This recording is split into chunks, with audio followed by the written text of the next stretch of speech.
Imagine waking to a world without humans, no cities, no cars, no smartphones, just the raw, untamed pulse of Earth 2.8 million years ago. A lone Australopithecus stirs at dawn, its world painted in hues of volcanic ash and dense forests. In the distance, saber-toothed cats prowl the misty plains, while gigantic tortoises lumber through ferns taller than a man. What dangers lurk in this primeval dawn? And how did life survive, and even thrive, long before we ever drew breath? Before humans, before language, before the spark of civilization, there was Africa, specifically East Africa's Great Rift Valley, a place both beautiful and brutal, and at its heart, the Olduvai Gorge. If Earth had a memory, this place would be one of its oldest scars, carved by shifting tectonic plates, shaken by quakes and scorched by volcanoes. 2.8 million years ago, this land was young and restless. The air was thick with ash from nearby eruptions, and the earth steamed with heat rising from underground. Rain came in unpredictable waves, turning dry grasslands into lush, green savannas, only to snap back into parched droughts months later. Life here didn't adapt slowly here, it was forced to survive or die. This landscape wasn't static or breathing, it changed. And in doing so, it shaped everything that lived. Lakes expanded, then shrank to muddy puddles, forests marched forward, then retreated. These shifts weren't background, they were life or death forces. Early ancestors, like Australopithecus afarensis, didn't live in one environment, they lived in many. One week, their world was forested and shaded, next exposed to earthquakes and predators. Adaptability wasn't optional, it was survival. And so this place became a crucible, not just for life, but for evolution. We think of landscapes as passive, but here the land was active, shaping bodies, behaviors, and brains. The very terrain whispered the first rules of survival. Stay alert, move often, trust your group, and never let your guard down because something was always watching. Sometimes they were painted orange.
Was the sound right before something died.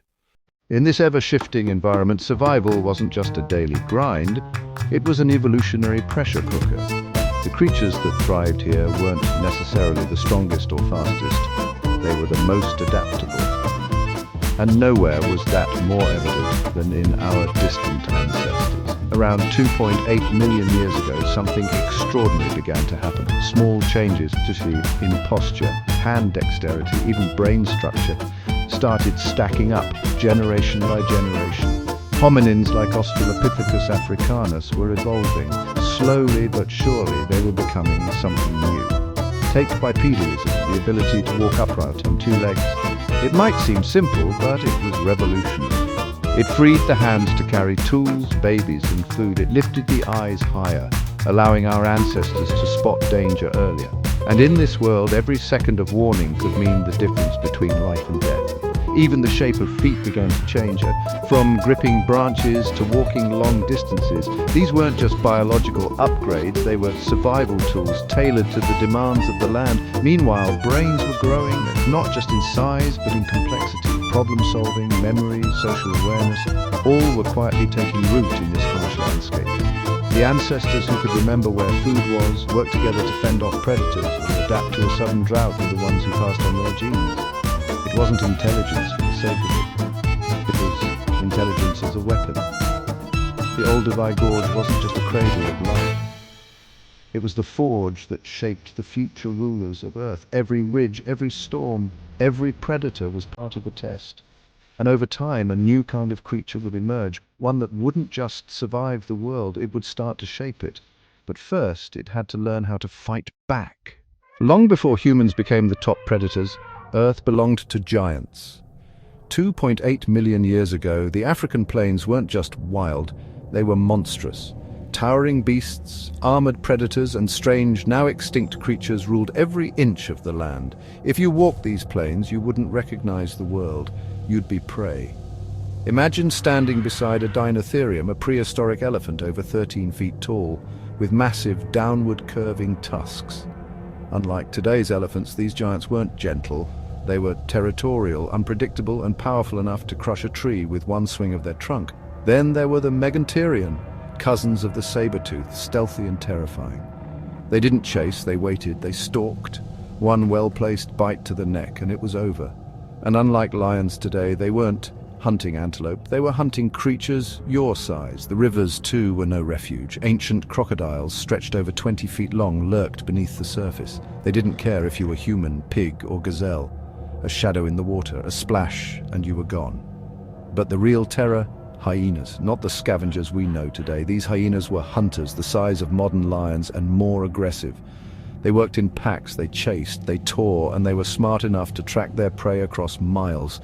To survive among such beasts, our ancestors had to think differently. They had to move carefully, read tracks, smell danger before it arrived, and retreat when it wasn't safe. There were no second chances. This world didn't belong to humans, not yet.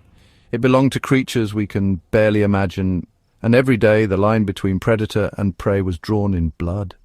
In a world of claws, tusks, and fangs, you might think only the biggest survived. But sometimes it was the smallest, the most alert, the most strategic, who lived to see another sunrise. For early hominins, being prey was the default. They didn't have speed. They didn't have strength. No natural armor, no sharp teeth, just soft skin, slow legs, and wide, fearful eyes. But they had something else, awareness. They began to see patterns where others saw randomness. They could read a landscape like a map, sense danger before it struck, and communicate urgency through body language, grunts, even early forms of vocal signals. Take the Australopithecus, ancient grazing monkeys that roamed the same lands.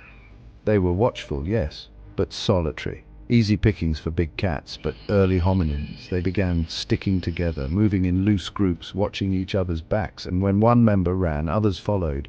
It wasn't quite language yet, but it was the beginning of coordination, and coordination was power. They started timing their movement, traveling in the early morning fog when predators were sluggish, or taking shelter in rocky outcrops where only smaller animals could follow. They began identifying which trees had the best escape branches, or which river crossings were least likely to be crocodile-infested. This wasn't luck, it was memory, learned behavior, passed on through imitation and silent understanding. Even tools, still primitive and unrefined, began to play a role. A sharp rock wasn't just a butcher's knife, it could become a weapon. One slash to the eye of a lunging predator, and survival odds changed. They didn't fight back with brute force, they fought back with strategy, and slowly that started to tip the balance. At first the giants didn't notice. Why would they? A 4-foot-tall, ape-like creature with no claws and no speed wasn't a threat. Not to a saber-tooth, not to a giant hyena, not to a charging Dinotherium, but something subtle was happening, something no other animal had ever done before. Early humans started changing the rules of the game. It began with scavenging. Our ancestors learned to trail large predators from a distance, watching, waiting, and swooping in after the kill. While the lions rested, the hominins darted forward, grabbing marrow-rich bones or scraps of meat.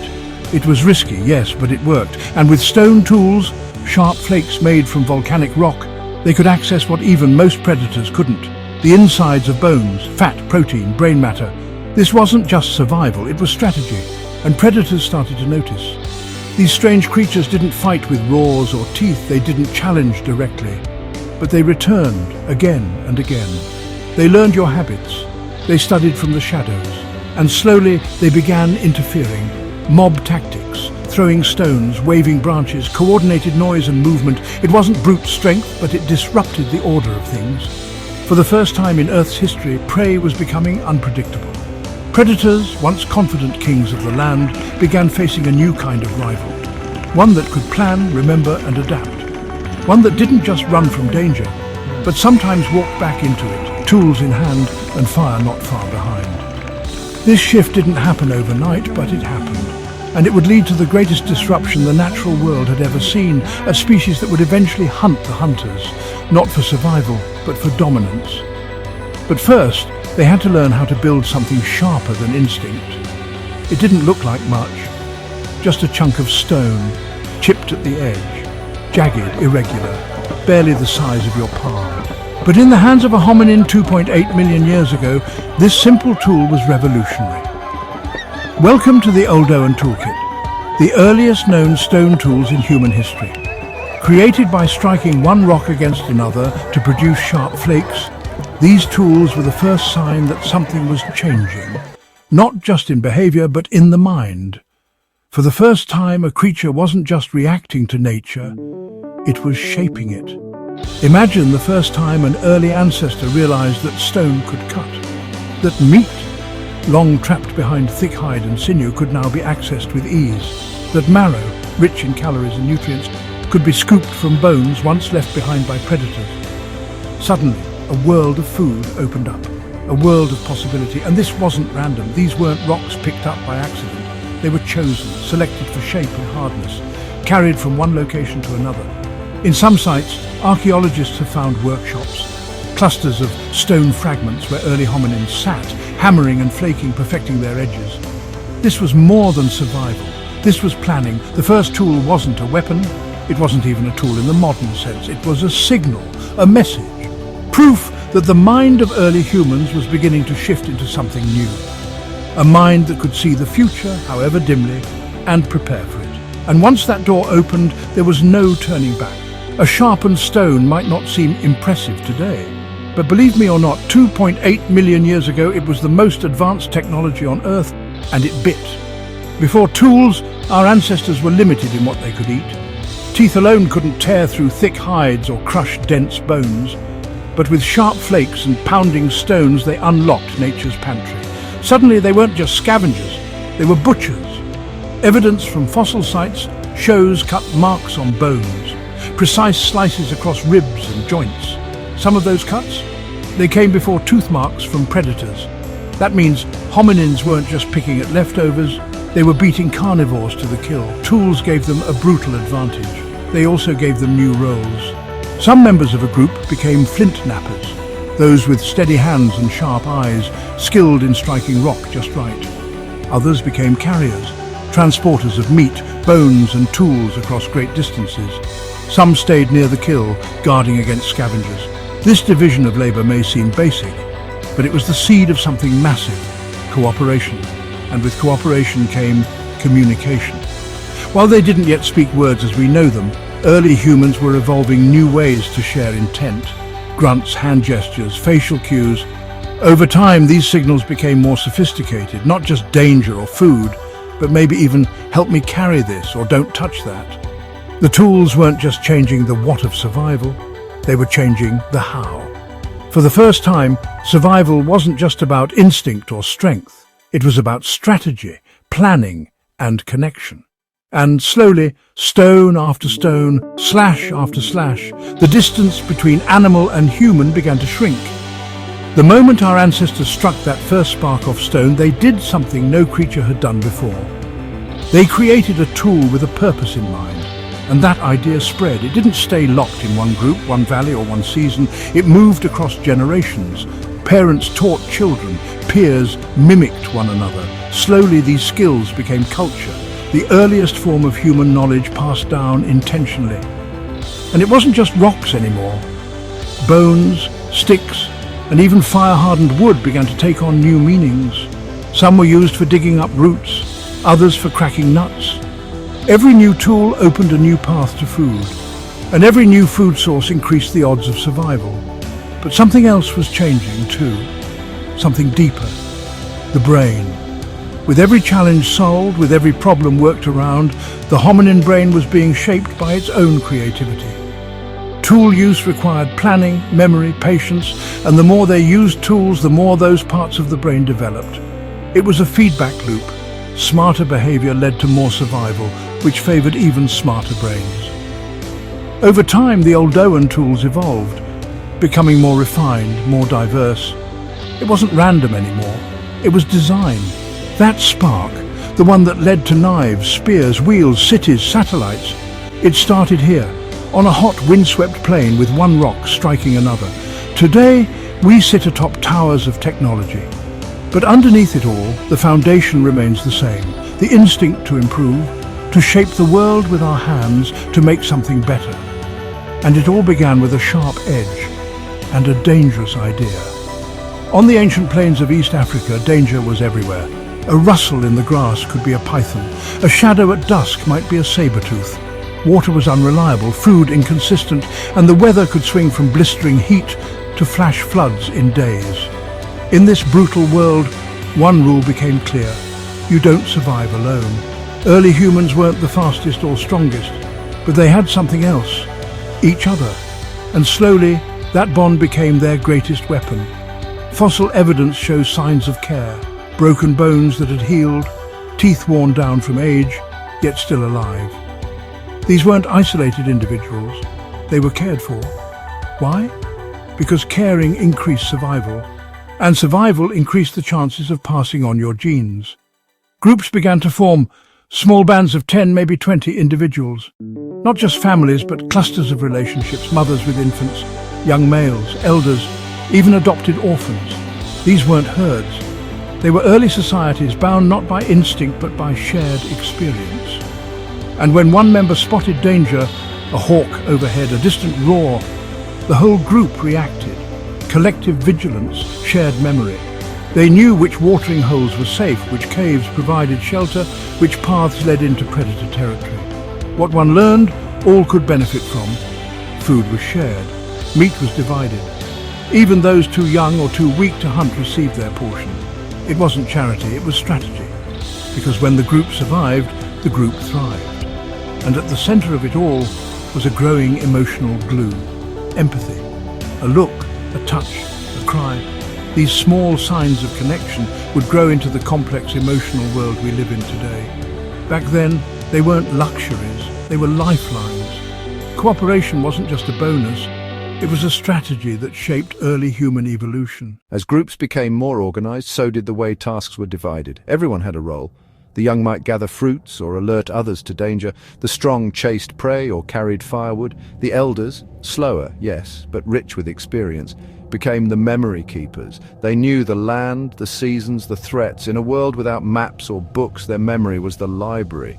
And those memories saved lives. This division of labor wasn't formal, but it was effective. It allowed the group to do multiple things at once: foraging, watching for predators, preparing camp, all while keeping everyone alive. Specialization was born out of necessity, and necessity, that was the mother of innovation. Even shelter became a shared effort. Caves weren't always available, and so temporary camps were created. Clusters of branches, stones, and protective fires. Fire wasn't just heat, it was security. It scared off predators and lit the darkness, and maintaining that fire became a sacred duty. If the fire died, everyone was at risk. Food, too, began to bind people. Sharing wasn't just kindness. It built trust. Trust meant fewer fights, more cooperation, and stronger bonds. Those who hoarded risked isolation, and in that world, isolation meant death. This was the root of morality. Long before religion or law, survival taught the first rules of fairness, loyalty, and reciprocity. To live, you had to give. To be protected, you had to protect. And the more they relied on each other, the more their brains adapted. Not just for hunting or building, but for understanding others. Social living wasn't a choice, it was the beginning of humanity. Imagine nightfall 2.8 million years ago. The predators are out, the cold is creeping in, but in a circle of flickering firelight, a small group of early humans sits. Close, quiet, alert, they are safe for now. And in that safety, something remarkable is born. Connection beyond survival. Around the fire, there's time to observe, to mimic, to teach. A child watches an elder chip stone. Two youths test each other's strength with a play fight. A mother nurses her infant while scanning the trees. This is where the first sparks of culture begin. Even without language as we know it, communication flourished. A gesture, a grunt, a raised brow, all packed with meaning. Over time, these signals evolved into shared codes, warnings, jokes, even the earliest forms of storytelling. Not tales with structure or plot, but stories made from memory. There was danger at the river. We found food in the trees. These stories taught. They preserved lessons across generations. Lessons about where to go, who to trust, and how to survive. They weren't entertainment. They were instructions written in firelight, and fire itself was more than protection. It was a gathering point, a symbol, a source of warmth, light, and maybe even wonder. It transformed raw meat into nourishment and fear into comfort. For the first time, night wasn't just a threat, it was a place to belong. And in that place, surrounded by others, early humans didn't just survive another day, they began to imagine something more. Something bigger than the hunt, bigger than the group. A sense of us. It didn't happen overnight. There was no single moment when a creature looked up and suddenly became human. But over thousands of generations, a quiet transformation was taking place. Not in the landscape, but in the mind. By 2.8 million years ago, early hominins were already walking upright, using tools and living in social groups. But their brains were still evolving, growing not just in size, but in wiring. They weren't just reacting to danger anymore. They were thinking ahead, planning hunts, remembering seasons, forming alliances, and most importantly, they were learning how to learn. That one ability, metacognition, changed everything. It allowed parents to teach their young intentionally. It allowed mistakes to become lessons. It allowed groups to become smarter with every generation. Evolution wasn't just shaping bodies anymore, it was shaping ideas. Fossils show the shift clearly. Hominin skulls from this era, like those of Australopithecus afarensis and early Homo habilis, show a slow, steady expansion of the cranium. Brain volume increased, but more than size, structure was evolving. Regions related to memory, empathy, and complex motor skills began expanding. Why? Because life demanded it. Bigger brains helped remember where food was last found. They helped decode social cues, track group dynamics, and avoid conflict. They allowed early humans to anticipate what might happen next and prepare. And those who could do that, they survived. Brains that adapted to pattern, emotion, and strategy were naturally selected, not for strength or aggression, but for connection and creativity. The blueprint for modern humanity was being drafted, one idea at a time. The moment our ancestors stood upright, the world opened up beneath their feet. Walking on two legs wasn't just about posture, it was about potential. It meant hands were free to carry tools, food, and infants. It meant longer journeys across open landscapes. And eventually, it meant migration. By 2.8 million years ago, early hominins were no longer confined to one patch of forest or one river valley. Their bodies were built for endurance, not speed but distance. They could walk for hours in the heat, rest, then walk again. This gave them a massive edge over both prey and predators. And so they began to move. From the Great Rift Valley to open savannas, from dense woodlands to arid plains. With every step they discovered new challenges, unfamiliar predators, strange plants, shifting climates. And with each new challenge, evolution sharpened its edge. Those who adapted to change thrived, those who didn't disappeared, and change was everywhere. The climate during this period was anything but stable. Africa experienced repeated swings, humid periods with lakes and forests followed by dry spells that turned everything to dust. In this unstable world, stability became an illusion. But early humans learned to move with the rhythm of the earth. They followed animal herds. They tracked water sources. They stored knowledge, not in books, but in memories, passed from one elder to the next. Go east when the rains stop. Avoid the cliffs where the leopards breed. These weren't myths. They were maps, carved into minds long before ink ever touched parchment. And as they moved, they changed, not just in form, but in identity. The seeds of who we are, wanderers, storytellers, survivors, were already growing. Step by step, they were becoming us. The line between them and us isn't as clear as we like to think. By 2.5 million years ago, a new species was emerging, Homo habilis, handyman. With larger brains, better tools, and more complex social behaviors, they didn't just survive their world. They began to shape it. They weren't fully modern humans, not yet. But the path was becoming clearer. Their faces were flatter, their hands more agile, their brains more capable of memory, logic, and emotion. Fossils show early Homo species lived in tighter groups, possibly even caring for sick or elderly members for extended periods. This was no longer about individual survival. It was about community, and through community they found something deeper than instinct. Meaning. They began to recognize patterns in the stars, rhythms in the seasons, and perhaps even signs in the death of a loved one. Burials, while still rare, began to appear. Objects were placed with the dead. Was it ritual, grief, respect? We may never know, but these acts whisper something profound. Early humans had begun to look beyond the now, to imagine, to fear, to wonder. They weren't just living, they were feeling, and feeling would become the compass for everything we'd create. Language, art, culture, gods and stories. The path from simple hominins to Homo sapiens would take another 2 million years, but the groundwork was already in place. Stone tools, fire, memory, community, migration, care. They were not just animals, they were becoming human. Before smartphones, cities and satellites, there was only this: firelight in the dark, bones in the dust, and a mind awakening to the world. Life on Earth 2.8 million years ago wasn't quiet. It was violent, raw, and uncertain. But it was also the birthplace of everything that would define us. Creativity, curiosity, connection. We were not always the apex species. We were small, weak, frightened, but we adapted, we endured, and in doing so, we inherited a story older than any written word. So the next time you look in the mirror, remember there's a spark behind your eyes that's been burning for millions of years, and it all began before humans. If you felt that journey, if you could see the smoke, hear the roars, and feel the firelight flicker, then stick around. Subscribe, leave a comment, and tell us which part of ancient life surprised you the most. There's so much more waiting, more lost species, more forgotten worlds, more stories buried beneath our feet. Let's uncover them together.